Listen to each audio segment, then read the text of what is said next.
welcome to Saving Europe. I'm the novelist and historian Henry Vyner-Brooks, and in this series we're following the lives and travels of two of history's unsung heroes.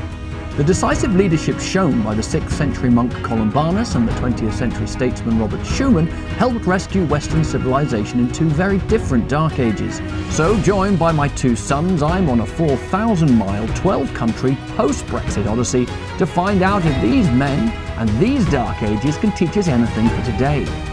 In this episode, we will meet two of the all-time superstars of the early monastic age who resourced Ireland from the outside. First is the Britanny who in 397 pioneered the first Christian start-up north of Hadrian's Wall in Scotland.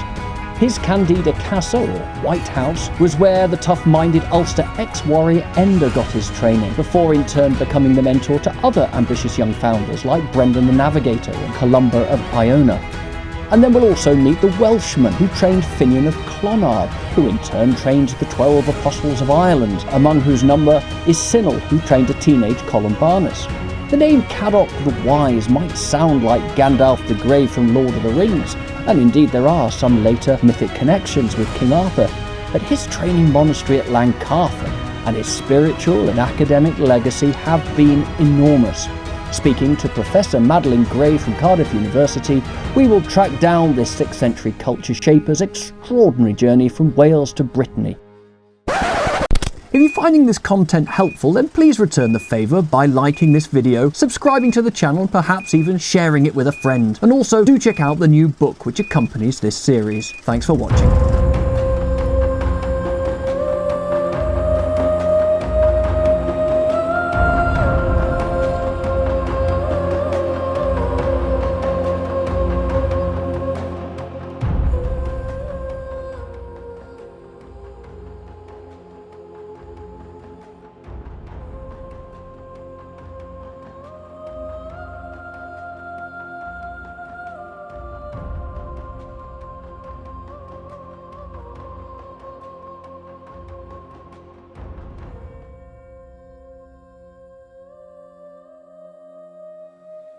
Well, it's a beautiful morning here at CANDIDA CASA.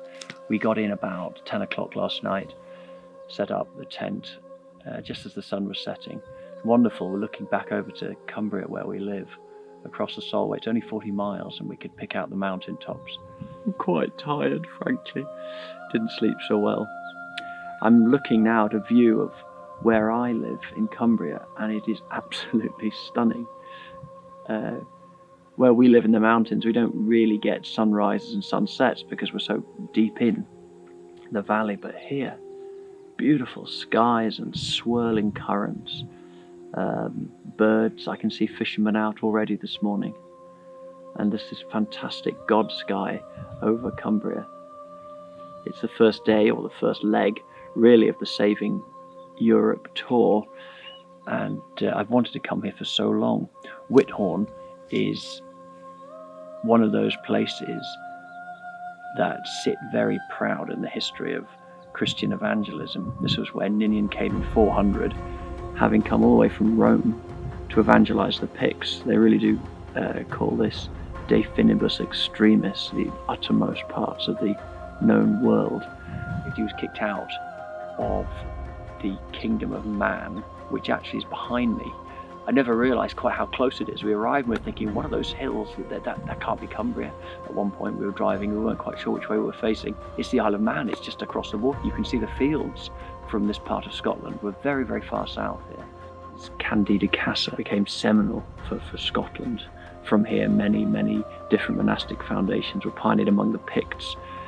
Bede writes about it 300 years later and said they were still flourishing. He notes that there were many monks and they were all following the rule. Also, Enda came from Ireland, a chieftain, became a Christian, became a monk. He's a contemporary of Finian of Clonard. He trained here, took his training here. And from here went back to the Isles of Arran in Galway Bay.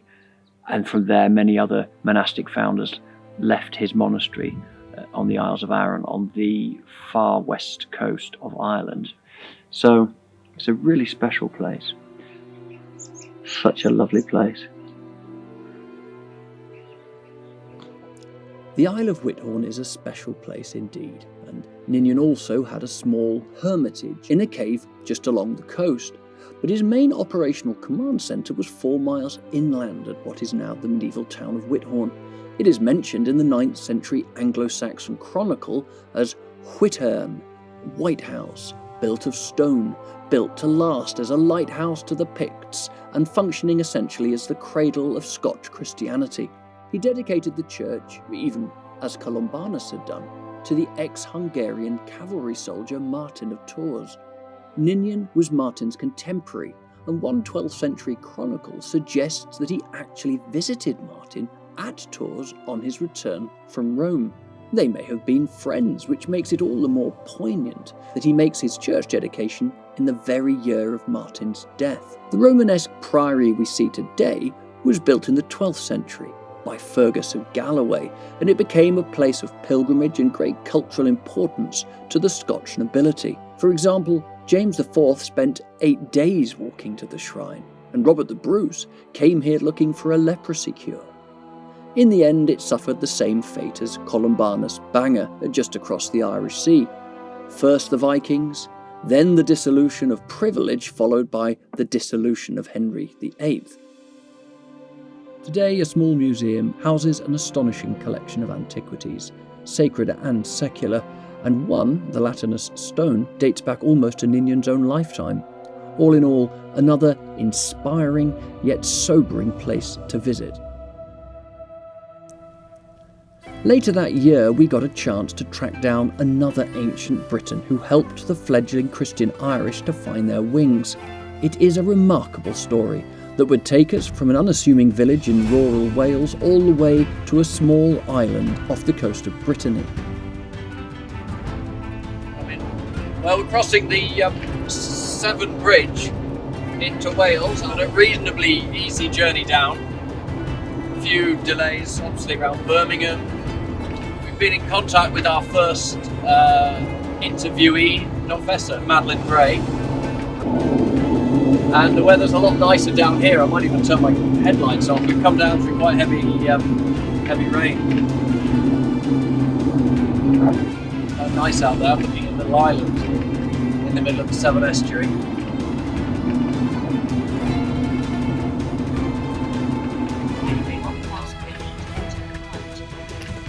So we're dropping down to Llancarfan after a 5 or 6-hour drive. Up on the left is an Iron Age fortress, kind of just dropping now into the village. Ooh, there's a Welsh flag. It's like really in a hollow. And the amazing thing here, of course, is without this guy Cadoc, who ran this monastery, we're going to go through a ford. That's nice. Without Cadoc, there may not have been a Finian of Clonard. Water. Without Finian, there may not have been a Comgal. Without Comgal, there may not have been a Columbanus. So we're looking at spiritual great-grandparents up to see the church. Nothing really remains of Cadoc's day, but, you know, we're meeting Professor Maddy Grey. Oh, it's lovely. So finally, we're here in the churchyard, Llancarfan, and I'm joined by the very wonderful and very generous Professor Maddy Grey. And what I want to know about Cadoc, and I want to know how he's important to my story, and why do you think this actually is connected with him particularly? What are the clues? Well, Cadoc is the son of the ruler of the kingdom a little to the east of here, and he's a young man of exemplary sanctity. He studies, he wants to found a monastery, and it's a very Celtic sounding story. He's led to this place by a white swan and a white boar. Yeah. And he's told that where he finds those animals, he is to found his monastery. And this is Liveris's Life of St Cadoc, and you see it's described as a festering marsh, thicket of reeds, reptiles, snakes, and then there's the white boar and the white swan. And he founds a monastery. And We don't know exactly where it is because you can't actually do archaeological digging in the churchyard. But we think that it is where the church is now, because if you look at the churchyard, it's big, and while it's not exactly circular, it's definitely not square. Yes. And this kind of curvilinear shaped churchyard is usually an indication of an early foundation. So we think this is where Cadoc Monastery was.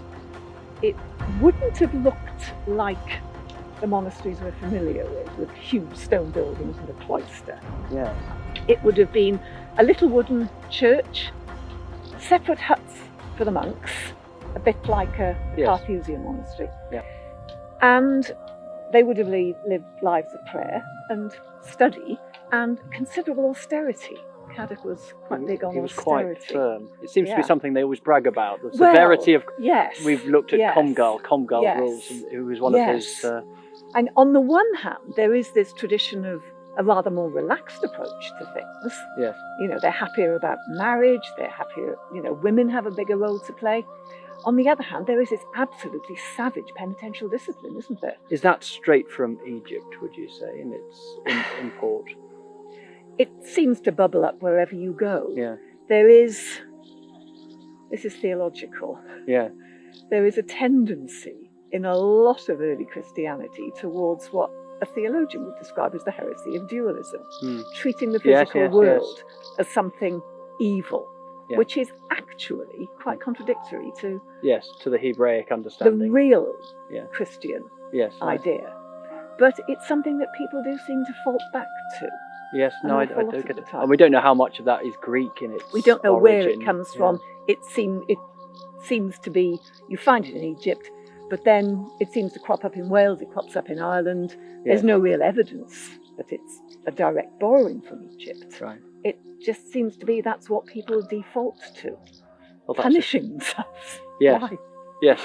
So here we are. So we're here. Here we are. So Cadoc founds his monastery, and then once he's got things going, he heads off to Ireland. Ah. Now this of course is Livius, which is a long time after the event. Is this 12th century or? The Livius is writing at the end of the 11th century. Right. So he says he wants to go to Ireland to study. And his monks, disciples say, fine, off you go. So he goes, some of them want to follow him, and he says, well, some of you can, but I want the rest to stay here. So he goes to Ireland. So he sails across to Ireland, and it says he's joyfully received by the most learned master for his sanctity and humility, and he studies there for 3 years. And then he comes back, bringing with him some Yes, who's this? Who's this? So this is where Finian comes in, you see. He brings back with him, they're described as 3 religious and very learned men.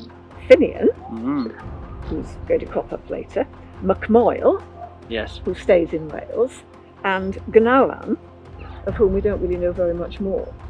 And he comes back to Llancarfan and finds that the monastery has fallen into disrepair. After those 3 years. Well, that's the thing about wooden buildings, isn't it? I know. Yes, we've all had garden sheds, haven't we? Well, yes.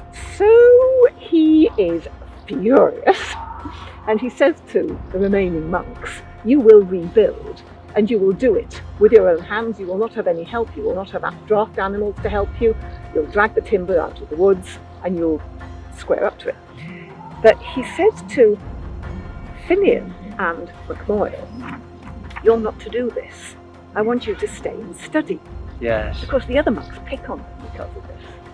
So Finian and MacMoyle feel that they need to do something. They go out to the woods, but they really don't know how to do it. They're academics, they're not woodcutters, and they can't haul the timber. And then 2 stags come down out of the woods, bend their necks to the yoke, and drag the timbers for them, you see. So, this is really Cadoc doing the miracle, but it's Finian and MacMoyle who are immediately responsible. And they can control wild nature, they can control animals. And that, it is said, is how the village gets its name, Llancarfan. the church, the place of the stags. The stags. So there you go. I mean, really, that's it's very similar to some of the Columbanus. Yes, it is absolutely. Stories, I mean, all these stories are about controlling nature, controlling animals, and thereby controlling animal passions. So again, it's all part of this sort of austerity and almost dualism that you find. Okay. So here would have been the monastery. Yes. With its little wooden church. And here Cadoc studied with his Irish disciples and taught them things which they then either took on with them or took back to Ireland. I read somewhere that at Clonard, someone who'd studied here could be elected abbot. Is that right?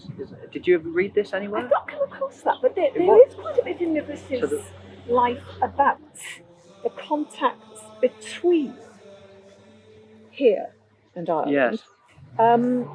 Cadoc had a field in Ireland at the banks of the Liffey, and he had a steward there.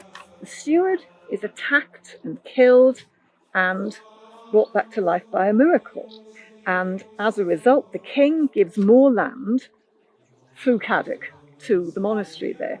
And the Irish who live at Clonard, in the monastery of his blessed disciple Finian, say that if any of the clergy should go to them, they receive him honourably and make him even as one of them. So, yes, that is very, very close to Isn't it? what you've come across, Yeah. the idea that someone could be sent from Llancarfan to a sort of daughter house to become the abbot. Yes, they've had the same training and Yes. they're bona fide, they've got good problems. good chaps. They're proper austere monks, Yes. just like us. Yes. No luxury. Yes. Yes. Right, that's And fascinating. Cadoc really did go in for this kind of tough love business. It's an awful story of the lost book. I thought you were going to tell me something about him that I didn't want to hear. I'm looking for a hero, but what have you got? I'm sorry, I have to be honest. I find Cadoc a very difficult saint. He doesn't fit in with our modern ideas of sanctity, being about humility and looking after people. You're saying he's quite assertive. He's very, very tough-minded. A lot of the miracle stories that are told in Liverpool's book are miracles of revenge. You crossed Cadoc at your peril. Yeah. You know, your eyes would fall out and your legs would fall off. Which is one difference happened to from sort of Columba, isn't it? Who got into trouble over the battle, but this idea that God taking your side in. And to what extent do you think this is original material or again reworkings because of them? It's hard to be sure, but you do get a lot of revenge miracles in the early Welsh tradition as well, right? In other saints' lives as well. And of course, there is partly the fact that a lot of this is being written down at the end of the 11th century when Wales is under attack from the Normans. So, you know, there is a sense in which they're saying, look, Don't tread on my tail. Not that it got them anyway. I mean, the story about the lost book. Tell us the story. Cadoc took two of his pupils, and one of them is called Cadoc, which sounds a bit Irish to me, and one of them is called Gwales. And he takes them on retreat to Barry Island, and they are studying there. And reading between the lines, they're so absorbed in their study and their devotions that they forget that the tide is coming in. Oh, right. So they have to rush back to the mainland. And when they get back to the mainland, Barragh says, "Oh, I forgot the book." So Cadoc says, well, you go back fish. So the tide is coming in. So Cadoc and Gwales try to get back to the island to get the book, but they're swept away by the tide and drowned. But then the book is brought safe to land, so that was all right, wasn't it? I was quite worried for a second. I thought the book would be lost. Absolutely. I mean, patron saint of librarians, you know. Yeah, that's right. Brings back the book. Right, I see. You know, he's not nice. Yes. He really isn't nice. But it's a totally different way of thinking about sanctity. I mean, saints have to be difficult people, really.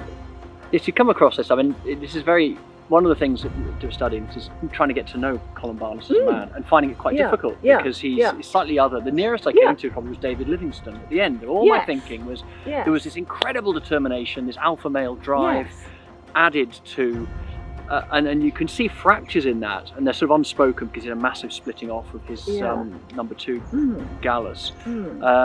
And that shows a little bit. So Yes. I don't know what we want. Do we want Yes. meek and mild, chinless Yes. prelates, or do we want Yes. these commando heroes?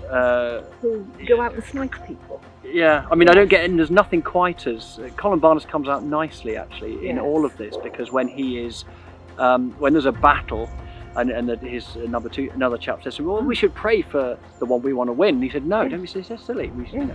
And he's very good at actually chastising the king that wins because of his brutal treatment of Brunhild and Theodoric. So that pleased me to hear that, because I thought, wow, that's and that hopefully is more reliable as a witness, because it's written within 20 years, maybe after the death. And Cadoc in Livis's life comes across as an absolute horror. To modern eyes, he splits up his parents' marriage. He persuades his parents to take vows of chastity, and they try to go on living together, and they can't. So they have to move apart. Right. And they each found religious communities, but about 30-40 miles apart. That's his dad. Is he the bearded one? That's his father, Gwynllyw. Do we read about him on the way down? Is he called the bearded or something? No, I think are you thinking of Brychan there? Ah, maybe I am. Yes, I am. Who is his Cadoc's mother's father. Right, that's it. Cadoc's mother, Gladys, was the daughter of Brychan Leog, who had 24 children and all of them saints. I mean, you know, the family Christmas must have been awful. Yes, that's right. Yeah. Outdoing each other, trying to cut the turkey. Yes. Okay, so that's fantastic. So where are we? You know, dreadful stories about Cadoc, and at the same time, you know, he is obviously a person of enormous charisma, enormous power, and this ability to persuade people to follow him. Yeah. And he travels around an enormous amount. I mean, you mentioned connections in Britain. Well, we're heading toward Britanny in about 3 days' time. Yes. We're going to be on the Morbihan Peninsula. Yes. Partly because scholars I've spoke to think that perhaps Colin Barnes may have landed there for various reasons. But also, I thought, Cadoc's Island. Yes. Yeah, let's go and have a look. Yes. And the life describes him travelling all over Europe. He ends up in Italy, according to Livis, where he becomes the abbot of the monastery there. He goes to Rome, he goes to the Holy Land, and no big deal is made of any of these journeys. You know, it wasn't a hugely dangerous journey, and look, you know, he persevered. So he went to Jerusalem. Yeah. Just like that. Fascinating. And no one knows really what happened to him, but there are the later traditions of the later Britanny tradition is that he goes to Italy and becomes an abbot there and dies there, which I think may possibly be part of a story to explain why they didn't actually have his bodily relics here in Harvard. And I suppose all this goes to show that the 6th century man Cadoc, as scholar, pioneer, social network entrepreneur and monastic founder, is one thing, and the more mythic saint written about 500 years later, by an embattled Welshman facing Norman invasion, is quite another. Our journey to find Cadoc's Britanny gave me plenty of time to mull over these difficult accounts. With history, you've got to take the rough with the smooth and sniff out the truth however best you may. Cadoc's connection with King Arthur is a strange one too. Lythris says that he had to pay the king with cattle for shielding a man who had killed 3 of Arthur's knights. A later Welsh legend even has Cadoc as one of the 3 knights who guarded the Holy Grail. Both Vitas, though, have him end up in a place called Beneventum, which is either a picturesque Roman town in Lazio, Italy, or else a field just off Watling Street in Lincolnshire. You can take your pick. But 3 days after speaking with Professor Grey, we were chasing down the Italian thread of that story at one of Cadoc's stopping points in Britannica Arva, the Bay of the Britons, about 15 miles from where Colin Barnes had landed. Britanny seems to have been the sort of Algarve for expat Celtic saints. For example, Cadoc's Glaswegian friend Gildas the Wise retired here, built a monastery and is buried on a nearby island where, incidentally, there is another banger. Mont Saint-Michel is another fine example that we visited and which was founded in the 6th century by 2 Irishmen. But my personal favourite is the Welshman Samson of Dol, who travelled to Rome on a book-buying spree, and he also bought a chariot, not to travel in himself because he walked, but to transport his books back to Britanny, where he preached and founded monasteries. The Ile de Saint Cadou in the Etel estuary is joined to the mainland by a short stone causeway. There are many suggestions through the hagiographies where Cadou ended up, and this is one of them. There's about 3 in this area and about 30 place names derived from him. One of the hagiographies says that Cadou finished here and built a stone basilica. Others say that he went on to Rome. Come and have a look at this.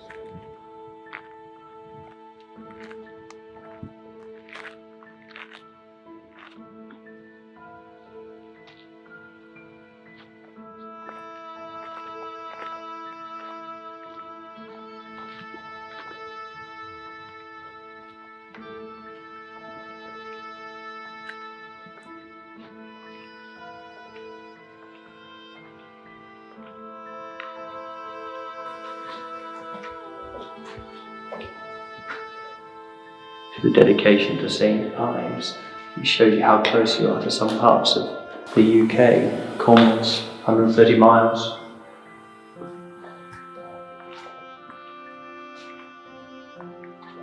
I read somewhere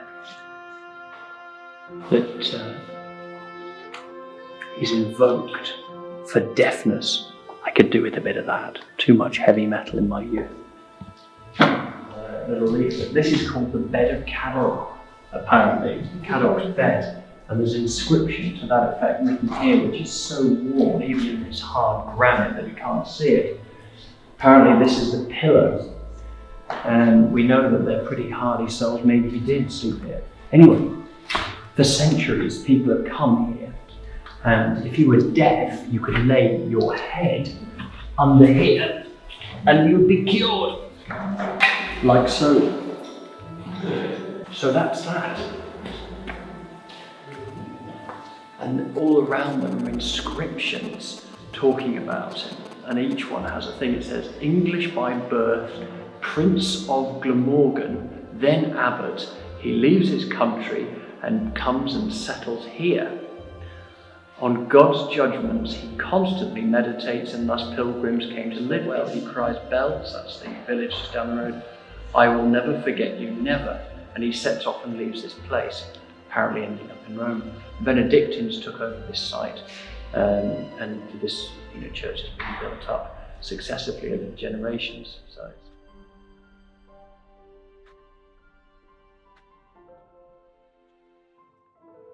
this is Cadoc's well. We're just under the church. I read a lovely detail a minute ago. That the causeway we walked up on, that Cadoc got the devil to build the causeway. Apparently he, when he'd finished, the deal was he'd give the first soul that crossed the bridge to the devil. So Cadoc chased a cat over.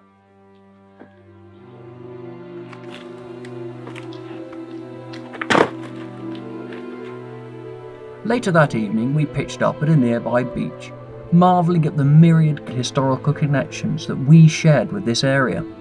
We are called Great Britain today precisely to distinguish us from this place, Little Breton. We're just down on the Quiberon peninsula and we're parked up for the night. We've got a lovely beach just here.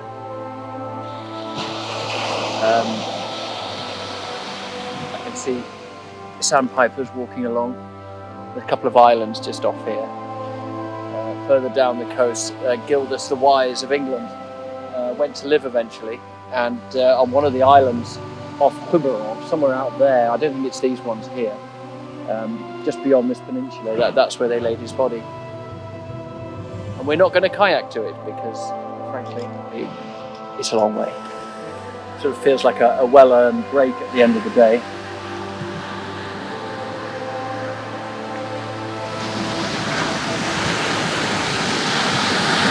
Right now, I'm just going to have a look at that sky, maybe go for a swim later. I've got to eat because we're so hungry. And leaving the film crew to manfully endure William's cooking, we also take our leave of this first great dark age in European history. In season 2 of Saving Europe, we will fast forward to the twilight of this Irish mission, when the embers of Christian cultural influence are being displaced by the revolutionary fires of pagan and atheistic ideology. As Europe is torn apart in two nigh-apocalyptic world wars, we will examine the life and times, travels, trials and triumphs of some more of Europe's unsung Christian heroes.